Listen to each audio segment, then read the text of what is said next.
श्री कृष्णाय नमः। श्री गोपीजन वल्लभाय नमः। श्रीमदाचार्य चरण कमलेभ्ये नमः। श्री गुसाई जी परम दयालवे नमः। श्री गुरुवे नमः। अपने माथे बिराजता सेव्य स्वरूपाय नमः। सर्व वैष्णव ने जय श्री कृष्ण। आज આપણે નિરોધ લક્ષણ ગ્રંથ વિશે માહિતી મેળવીએ। આની અંદર કુલ 20 શ્લોક આવેલા છે ને પાટણની પાસે મણુદ નામનું એક નાનકડું ગામ છે। ત્યાં સાચોરા બ્રાહ્મણ બે ભાઈઓ રહેતા હતા। મોટા ભાઈનું નામ હતું રાજા દુબે અને નાના ભાઈનું નામ હતું માધવ દુબે। દ્વારકામાં શ્રી મહાપ્રભુજીના એમને દર્શન કર્યા અને પછી બંને ભાઈઓ મહાપ્રભુજીના શરણે આવ્યા અને પછી મહાપ્રભુજીએ એમને આજ્ઞા કરી કે હવે બધી જગ્યાએથી તમારું મન છોડીને નિરોધ સિદ્ધ કરીને ભગવત સેવા કરજો। અને ત્યારે આપશ્રીએ બંનેને નિરોધનું લક્ષણ સ્વરૂપ શું છે એ સમજાવ્યું। ત્યારે પછી તે બંને ભાઈઓ વિનંતી કરે છે કે મહારાજ, આપ અગર અમને નિરોધનું દાન કરશો તો કંઈક અમને સિદ્ધ થશે। એટલે મહાપ્રભુજીએ આ નિરોધ લક્ષણ ગ્રંથની રચના કરી અને સંવંત 1566માં આ ગ્રંથની રચના થઈ હોય એવું કહેવામાં આવે છે। અને પછી મહાપ્રભુજીએ કૃપા કરીને એ બંને ભાઈઓને શ્રીમદ ભાગવતનો જે દશમ સ્કંદ છે, જે નિરોધ લીલા તરીકે કહેવાય છે, તો આ દશમ સ્કંદનું સાર સ્વરૂપ આ નિરોધ લક્ષણ ગ્રંથ રચના કરી અને એ બંને ભાઈઓને પાઠ ભણાવ્યો।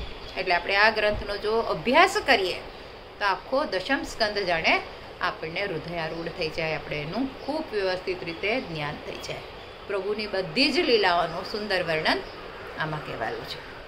અને પછી તત્કાલ જ એ બંને ભાઈઓનું મન એકદમ અલૌકિક થઈ ગયું અને લીલા રસનો અનુભવ પણ એ બંને ભાઈઓને થવા લાગ્યો। એટલે એટલા પૂરી શ્રદ્ધાથી એમને આ ગ્રંથનું મનન પઠન શ્રવણ કર્યું અને એક વસ્તુ પોતાના જીવનમાં પૂરી રીતે ઉતારી। તો આ ગ્રંથના નિરોધની પ્રથમ, મધ્યમ અને ઉત્તમ દશા અને તેના સાધન અને તેનું ફળ એનું નિરૂપણ કરવામાં આવેલું છે। તો પ્રથમ દશા એટલે પ્રભુના વિયોગથી હૃદયમાં થતા તાપથી દુઃખ થાય તેવી ઈચ્છા કરી। એટલે પ્રભુએ એવો મનોરથ રાખવો કે હું પ્રભુથી દૂર થયો છું, વિયોગ થયો છે અને એ વિયોગનો તાપ સતત એને થતું રહે, એ વિયોગનું દુઃખ એ અનુભવતો રહે એવી ઈચ્છા એના મનમાં જાગૃત થવી, એ છે પ્રથમ દિશા। અને તેનું સાધન ભગવત ગુણગાન અને આ વિરહને શાંત કરવા માટે ભગવત ગુણગાન કરવાનું, પ્રભુની બધી જ લીલાઓનું શ્રવણ, કીર્તન, મનન, ચિંતન કરવું અને તેનું ફળ તો સંસારથી વિસ્મૃતિ થાય છે અને પ્રભુ પ્રત્યે આપણો સ્નેહ વધારે ને વધારે દિવસે દિવસે વધતો જાય છે। પછી મધ્યમ દશા તો અંતઃકરણના દોષો અને સંસારની આસક્તિ આમાં નાશ પામે છે। એટલે આપણી અંદર જે કંઈક દોષ છે, અપરાધ થતા હોય છે, જે કંઈક દુર્ગુણ છે એ બધા નષ્ટ થઈ જાય છે, સંસાર માટેની આસક્તિ આપણી છૂટી જાય છે અને પ્રભુ દર્શનના સુખની સતત ઈચ્છા થતા હોય છે। એટલે તત સુખાર્થ આ તો આપણા પુષ્ટિ માર્ગનો પાયો છે। એવી રીતે તત સુખાર્થ આપણે સેવામાં પોતાનું મન પરોવતા હોય છે કે ગમે એમ કરીને મારા પ્રભુને સુખ થાય અને તેનું સાધન એ પણ ભગવત ગુણગાન જ છે। એનું જ ચિંતન, સ્મરણ, મનન, ચિંતન બધું કરતા રહો અને તેનું ફળ શું થાય તો હૃદયમાં જે પ્રભુ બિરાજે છે એ પ્રભુ કૃપા કરીને બહાર પ્રકટ થાય છે। કારણ કે પ્રભુ તો ઘટઘટવાસી છે, દરેક જગ્યાએ છે, જલ સ્થળ બધે જ ક્યાંય નથી, એવું કોઈ જગ્યા નથી કે આ જગ્યા પર નથી, તો તે અંદરના પ્રભુ બહાર પ્રકટ થાય છે।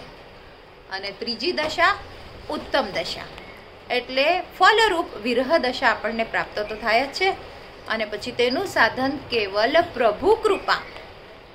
એટલે આ બધું જે શક્ય ક્યારે બને છે? પ્રભુની કૃપા થાય ત્યારે જ। અને એ કૃપા ક્યારે વરસે? સતત ગુણગાન કરવાથી। અને તેનું ફળ શું થાય છે?